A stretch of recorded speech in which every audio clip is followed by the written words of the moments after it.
This episode is brought to you by JLL. Get an insider view into the world of commercial real estate with JLL's podcast, Trends and Insights, the Future of Commercial Real Estate. Whether you're curious about making cities more sustainable, the evolution of office space, or AI opportunities, this podcast will help keep you a step ahead. Tune in for candid conversations with business leaders about the biggest trends impacting how we live, work, and play. Subscribe to Trends and Insights now at jll.com/podcast. Welcome to Accelerate Your Business Growth, where we're exploring all sorts of business topics. Experts from around the world join me, your host, Diane Helbig, for a conversation where they share their expertise with all of you. Take what you need when you need it. Featured on Inc.com, Forbes, and MSNBC's Your Business, this podcast is recognized as one of the best podcasts for small business, sales, leadership, social media, and more. When it comes to business, Accelerate Your Business Growth has got it covered. And now on with the show. My guest today is Daniel Den. Daniel became fascinated with marketing and sales almost 2 decades ago. He's the co-creator of the X Factor Effect methodology, where he's helped over 20,000 students and clients grow their businesses. Daniel teaches Different is the New Better, along with 9 pillars of differentiating your business. He is the author of the new book, Ideas That Influence, that was built to help business owners discover their own wildly successful marketing ideas. Thanks so much for being here today, Daniel. Woo! Let's go. Thank you, Diane. I'm excited. All right. Excited to be here. Thank you so much. Absolutely. So I want to dive right into customer experience, and I would love it if you would explain to the listeners why providing a great customer service is so important. Yeah, 100%. So, Diane, what we noticed after helping over 20,000 students and clients when it comes to helping them increase their sales is that anybody that's stuck in the paradigm of selling stuff is running into a massive problem, because in today's world, we all seem to have enough stuff, right, Diane? Yeah, for sure. So if we all have enough stuff, but we're selling anything, any physical product or selling services, and people have enough stuff, people have enough information, people have access to pretty much everything that they need in today's world. So how do we overcome this? And what we discovered is that today we are in what we call the age of experience. And in the age of experience, yes, everybody has access to pretty much everything that they need, and they have enough stuff. So what they do is they spend their disposable income on experiences. We all can't seem to get enough experiences. Am I right, Diane? For sure. In fact, we were just talking about how you just went and you traveled to a couple more places. So travel's a big part of experience. For sure. Yeah, absolutely. Yeah. And yeah, it's funny too, because while we were gone, we had a horrible customer experience with a car rental agency. And there are a lot of options out there, which I think is, also something that people don't realize, is that if you don't give a good customer experience, there's someone else who will. Oh yeah, 100%. So when it comes to customer experience, we like to follow the advice that we're all trying to compete against Disney. And the reason why we're all trying to compete against Disney is because Disney, for decades, I'm not going to say forever, but for decades, they were masters of competing with everybody else. In fact, one of the ways that Disney views their business is that they are in competition with all other options. So when it comes to the Disney parks, for example, Disney, they honestly believe that any disposable income that's out there, that they are fighting for it. So they try to out experience and outsell their experience inside of their parks. They try to have that be the number one option in consumers' minds compared to all other ways in order to spend money.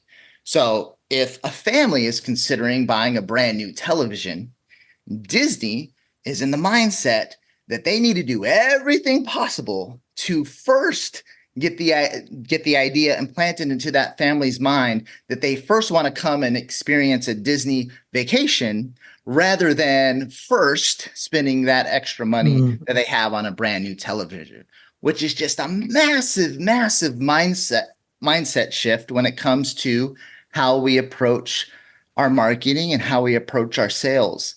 And when we can start to sell an experience in addition to any product or service that we sell, then it's a very easy way for us to break through the noise and beat our competition. And so when it comes to car rentals, we won't throw anybody under the bus. But there are a lot of easy ways for car rental companies, because we've all had our horror stories. Yeah. With car rentals. But there's a lot of easy ways in order to create a much more magical experience where the consumer says, you know what, I've had enough bad experiences where it's okay for me to spend a little bit more if I know I'm going to receive a great experience with XYZ company. Yeah. Right? Yeah. Right. Exactly.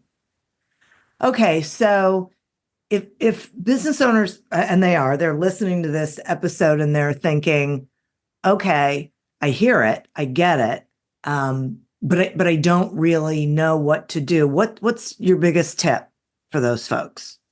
Where do they start? If you don't know what to do when it comes to customer experience, there are a few things that we like to do. First, we like to sit around and brainstorm and research market adjacent experiences. What I mean by that is, more than likely, the most magical customer experience that you're going to be able to create in your market that breaks through the clutter, that makes it so that your dream customers are attracted to you, more than likely, that customer experience doesn't quite exist yet. Okay. So for the example of a market adjacent example when it comes to car rentals, I've had some pretty magical experiences going to get my hair cut. If you go to, we'll say one of the higher end places to get your hair cut, which I don't always do, but I have done it. They orchestrate an experience. And part of that orchestrated experience is, on the simplest level, it's, hey, what's your favorite drink? We've got your favorite sodas. We got your favorite energy drinks. We also have your favorite wines. We've got beer. We've got this. We've got that. And they want you to feel as at home as possible.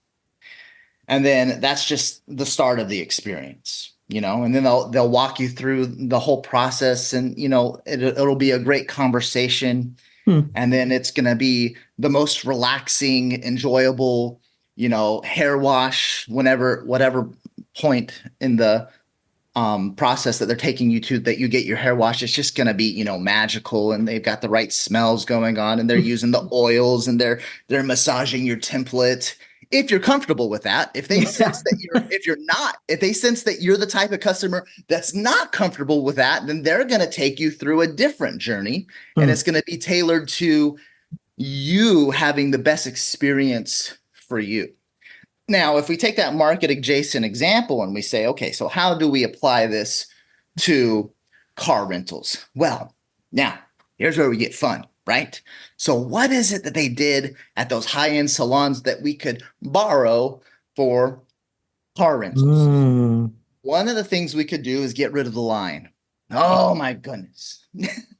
Let's figure out as much as possible how we can get rid of the line situation, so that the people that just got off of a plane and they spent, let's say, 5 hours traveling, because that's probably the average. And then you're going to go and put them in a line in order to wait for them to get their car rental. So how can we get rid of the line? Well, an easy way. Maybe we have a nice setup like those high-end salons where people are sitting and they're relaxing on a couch or in front of a television in a relaxing setting, right? Mm-hmm. And then people are, they're being waited on, but the customer service team for that car rental company, maybe they're coming to them with an iPad and when they are ready. Okay, so maybe because there's a few people in the waiting area, maybe they can't get to you right away, but you take a number and then within 10, 15 minutes, while you're sitting down, relaxing, enjoying a drink, then they come up to you and say, hey, now we're ready to take care of you, Mrs. Smith. Here's your vehicle's ready to go. Here's everything that you need to know about it. Here's where you sign everything. Now that is an enjoyable experience, gets rid of the line and it starts to create an experience, right? So the question for the listeners today, Diane, that I would first start with is, what are the market adjacent examples that I've experienced myself that I can translate into whatever customer experience I think my dream customers would enjoy? And then once I have my top ideas, you can either go ahead and start testing them, or you can go ahead and just do a few ask campaigns. Hey, dream customers, if we started at our car rental place to get rid of the lines and had this waiting area, and in the waiting area you had unlimited access to drinks and televisions, and if you have kids then they can play their video games in the video game section, what would that be like for you? Would you enjoy that? Now I think the customers are already jumping up and down and saying yes, but if you're not sure, the whole point of it is, let's just ask. Let's ask what our dream customers would prefer. And so that's where I would start, Diane. What are your thoughts? Oh, I think that's great. And part of what I noticed about it is that it's thinking about what the enjoyable experience is, but also from inside your company, making it fun. Right. The whole process of coming up with the ideas, making it something that it is a fun exercise, because then you're probably going to land on something that your customers really are going to enjoy. Yes. Well, we all enjoy fun things. Now, one of the things that hang people up, though, Diane, is they say, "Well, what if fun doesn't make sense? This experience thing, it doesn't work for me, Diane. It doesn't, Daniel, Diane. No, we can't do experience. We're too serious of a business." And you say, and I say, well, let's take the example of a funeral service. I knew you were going to say that. Yeah, well, maybe we read the same books and we read the same, right? Maybe. So a funeral home. Now, what do we do in the case of a funeral home? Oh, wow. Well, in the case of a funeral home, we want to have a level of respect. We want to be cognitive of the fact that there are things that are okay, and there's things that we cross a little bit of a boundary where we need to stay within the constraints of what's acceptable within our niche market, but we can still provide those customers with great customer service. For example, if you do run a funeral home, maybe you're the funeral home that doesn't communicate as well as they should with those that are grieving. So to over communicate to the point where you show your customers that you care, because you're sending out those reminders an hour before that you have the interview with the family, and you're actually on time, and then you're creating as much of a comfortable professional space as possible for that grieving family, and then hiring employees that understand great customer service, hiring employees that may better understand the Disney way of approaching things. there are things that we can do within the constraints of our niche markets that will create a great customer experience that is far better, at least twice as good as the standard. Right. So just as long as we're within those constraints of what's acceptable within the market, and then still let's go ahead and ask the customer, if we do this, if we do that, are you comfortable with that in the setting of a funeral home, right? Yeah, that's great. And so you have someone who does, asks their clients, finds out, decides to implement some of these things. But then what do you say to business owners about how they can break through the marketing clutter? Because there's so much information out there. So, how do they create a marketing message that really gets heard by their ideal client? Yeah, 100%. Thank you, Diane. And so everything that we teach, Diane, we have what we call our X Factor Effect methodology. And there's 9 things we teach. Now, creating amazing customer experiences, that's one of the 9 pillars that we hit on. Another one of the 9 pillars that we hit on is everything that I talk about in my book, Ideas That Influence. It's how do we create those unique marketing messages that just cut through the marketing clutter. Right. Now, there are lots of things inside of Ideas That Influence that we talk about. There's a couple of, I'll just hit on a couple of the most important things. Okay. Sometimes, Diane, we get caught in the trap of very small thinking when it comes to what we're going to do with our marketing messages. And part of that small thinking is, hey, let's look and see what everybody else is doing. Mm. And let's borrow a couple of ideas from them. Yeah. And then let's see how well it works. And with that small thinking, you end up getting the same mediocre results as everybody else in your market when it comes to your marketing message. Now, mediocre results look like this. According to Forbes, our dream customers are exposed to anywhere between 4,000 and 10,000 ads per day. Oof. 4 to 10,000 ads. How do we break through the clutter of the 4 to 10,000 ads per day, right? Yeah, right. That's tough. That's tough. Well, the answer is to not, first of all, not just try to copy what your market is doing, because you're basically going to drown in the sea of sameness. You're going to look like everybody else. So there's a study I talk about in Ideas That Influence, where they proved that on average, if you take a more creative approach to your marketing, on average, that creative approach, something that's different than the competition, on average, that different approach is going to get about 6 times more impact and more results. Now, that's the average.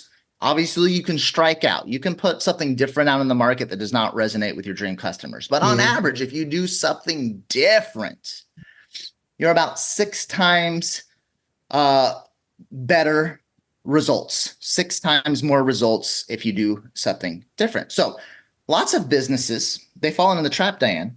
Small businesses specifically, they fall into this trap that it's too risky. Right? It's too risky if we try to do something different. So let's just do more of the same.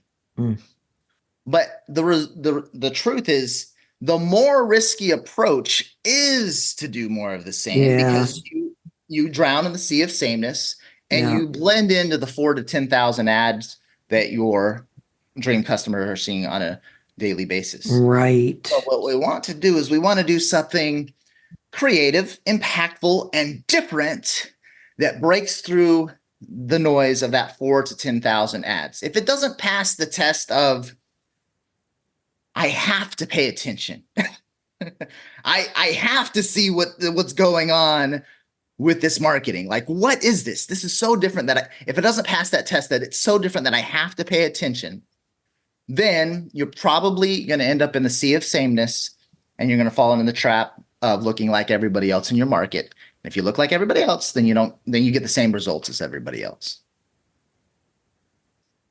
Well, I hope people are really listening to that, because I think it's, especially in this environment, that people take that chance, that they really think about, how can I stand out?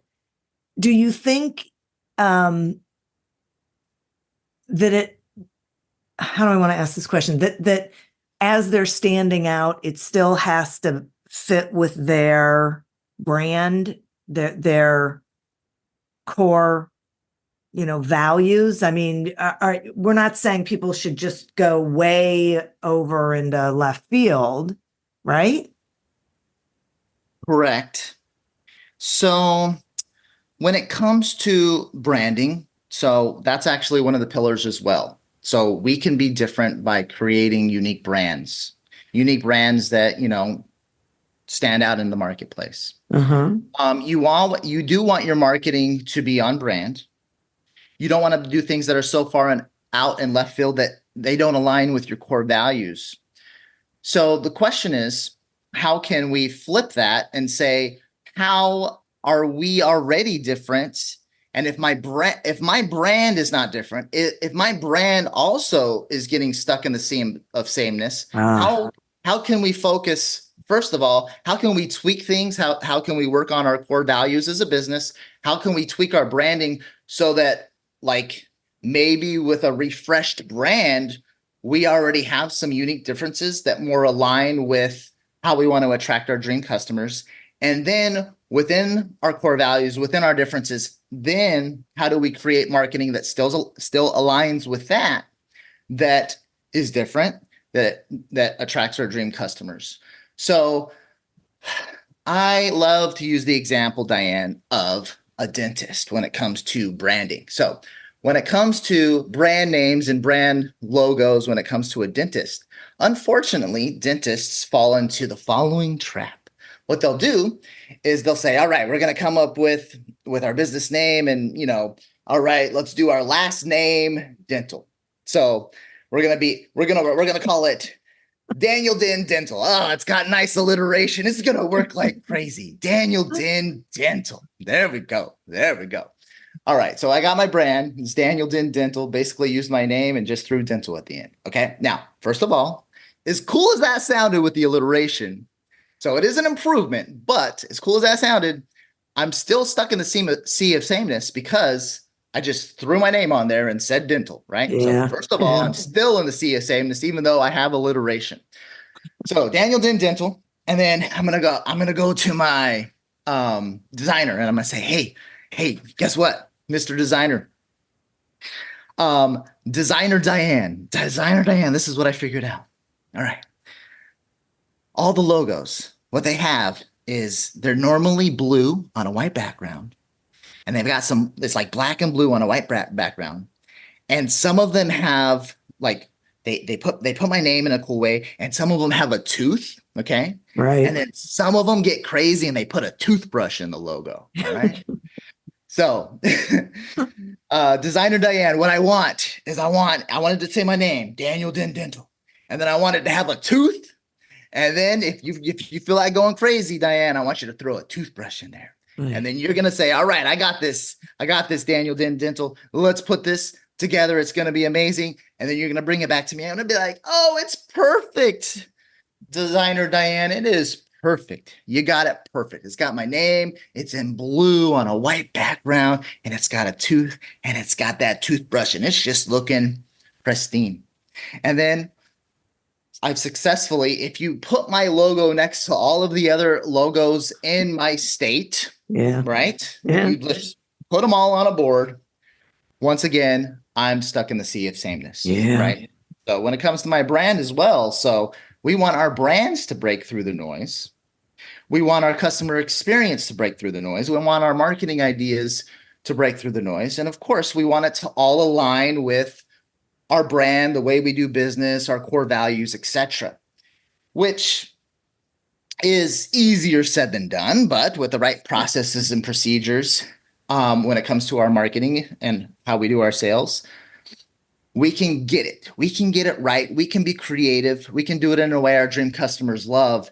And when we have all of those differences and we stack them one upon the other, Diane, what happens is, okay, I've got a unique brand, I've got a unique customer experience, I've got a unique way that I do my marketing, and I'm so different in my market that if anybody was going to try to copy the way I do my branding, try to copy the way I do my customer experiences, and try to copy the way I do my marketing, it would be so blatantly obvious that they were trying to copy the way that I do things differently, that it would be laughable the way that they're trying to do things differently. And so when it comes to everything that we teach, when it comes to the X Factor effect methodology, the trick is, how do we stack our differences up one upon the other to the point where we become a unicorn in our market?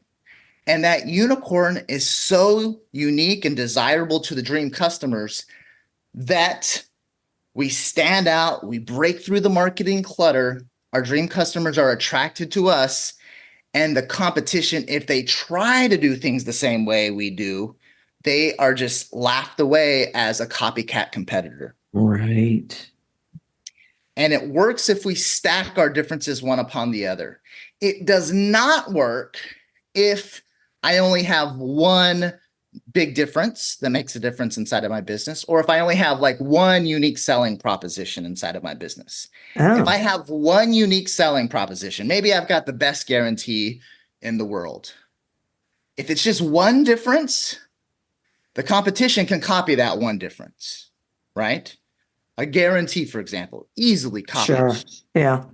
Okay, I'm guaranteeing this XYZ is going to happen, or I pay you $500. Great. Oh, it's working for me. Okay, somebody copies it. Oh, dang it. Everybody copies me. But if I have my USP as a guarantee, and I've got my branding on par, and then we have the most incredible, unique customer experience, and then we also do our marketing different. It just breaks through the noise, and we sell differently.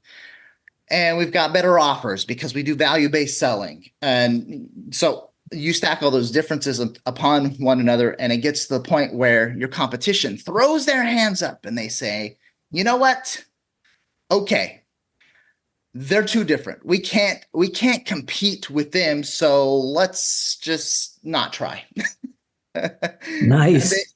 And then you've won. Then you've won, especially if you're eating up the market share because of your differences. That's when you become that market leader, that category king or queen inside of your market. And it's because of those differences that your dream customers love, and your best customers are attracted to you. I get it. Okay. That's good. I like that. It makes a lot of sense. Doesn't seem easy, but it makes a lot of sense. Well, yeah. you know the common phrase. It's simple, right? It's simple. Yeah, but it's not necessarily easy. the easiest thing to do. But I mean, we're talking about taking businesses from mediocre to category king, category queen. Like, how do we cross that chasm to greatness, right? Yeah. How do we break through the noise so successfully in your market that you become that category king or category queen? And to do it, it is doing things differently. Yeah. But not just one, it's multiple things differently, so that we can stack those differences one upon another and break through the noise. Yeah, that is really interesting. Wow, Daniel, this is really I think been a valuable conversation. It's a great way of looking at it. It offers hope and energy and fun and uniqueness, which is something that we all need. So thanks so much for sharing this information with the listeners. Yeah, thank you so much, Diane. And I tried to be different with my book as well. I know you need to tell the listeners about that now, please. Oh, well, that's right. We didn't even mention the book. The book, yeah. Well, I think we hit on it for a second. So listeners, so I sent Diane this box. And in the inside of the box was a present. In fact, multiple presents. One of the presents was my book, right? Yes. And so what I tried to do, Diane, with that box was, I was like, okay, I've got this book, and it's called Ideas That Influence. and we're all about breaking through the noise. So I can't just launch a book the way everybody else launches it. I need to launch it in a way that's different that my dream customers would love. And so I said, how do I do that? Well, I got to turn the book into an experience. And so what I did was I put together this entire interactive book box experience that walks people through the book, and they open multiple gifts, multiple presents. In fact, there's 5 envelopes inside of the box that I sent Diane. And you open up different envelopes at different times of reading the book, whether you're following along with the audiobook or if you're actually physically reading the book, or if you're doing the online version course of Ideas That Influence. And so what we've done is we've created this entire experience around the book because I needed the book, Ideas That Influence, to also be an example of something that breaks through the noise. Right. Or I'm a hypocrite, right? Yeah. Launching a book that's well written, that has good stories, that people love is good, but it's still, unfortunately, in today's world with massive competition, it's still the basic, right? People expect you to write a good book with good stories, with good examples that takes them through a process. And so I did that. I wrote the whole book, and I was like, this is great. It's vetted with our customers. People love it, but it's still missing something because inherently it also needs to break through the noise. So what we did was we created the box experience, and as the cherry on top, we turned it into a free plus shipping box. You just pay shipping and handling, and you can grab your copy of the box and the book. And then that's available at bigideasbox.com. Bigideasbox.com. You just click on the button, and then you're able to grab the book, Ideas That Influence, and the box experience just by paying shipping and handling. And that's what we did when it came to our book in order for us to practice what we preach and also break through the noise. And it is a great experience. I have to say firsthand, I can say it's a fun box. It's interesting. It makes you want to read the book because it's interactive with the book. There's just a lot of, it made me smile and actually laugh a little bit because it's so unique. So nice job. Oh my goodness. I got you to smile and laugh. Yeah.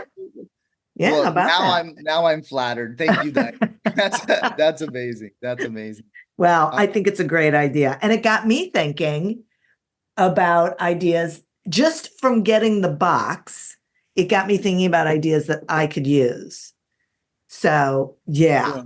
That's great, Diane. Yeah, no, that was also by design. I maybe this is a tip for somebody out there, maybe not. So once I got into the weeds of the box creation, I got to the point where I said, you know what? How can I have the box, because it's about Ideas That Influence, which has to do with creativity and marketing ideas and everything. I said, how can I have the whole box and the whole experience bleed creativity? That was the phrase I kept on saying in my mind. How can I have it bleed creativity? Now, along with that, how can it be the most amazing experience possible? But I wanted it to, just the concept of the whole box, bleed creativity. And I kept telling myself that month after month while designing the box with the team that I was working with. And while creating all the pieces inside of all of the envelopes, I was like, it's got to bleed creativity, creativity. And that ties back, Diane, to the whole 6X concept that we talk about in the book, Ideas That Influence. If you take that a creative approach to your marketing, then on average, you're 6 times more effective. So how can we be so creative to the point where people have to pay attention? Right. Have to stop and pay attention. Right. Well, I think you accomplished that. I know, at least for me, you did. So nice job. Congratulations. Mission accomplished so far. Well, Daniel, once again, thank you so much for having this conversation with me. And listeners, thank you. You are who we're doing this for. Thank you for tuning in to this episode of Accelerate Your Business Growth, a production of Evergreen Podcasts. Discover more episodes of this podcast and explore others at evergreenpodcast.com. As always, continue to prosper and be curious. And if you're looking to get your sales strategy headed in the right direction, pick up a copy of Succeed Without Selling on Amazon or wherever books are sold. Until we meet again on another episode of Accelerate Your Business Growth, goodbye and good day. Coming up on 5 Minute News, I'm Anthony Davis. You might think it's partisan because maybe it's critical of one side or the other, but it's not, it's just the truth. And I think that's also something that's kind of unusual for Americans listening to the radio or to podcasts, because the news landscape in the States has been so partisan for so many decades. So 5 Minute News is verified, truthful, independent, unbiased, and essential world news daily.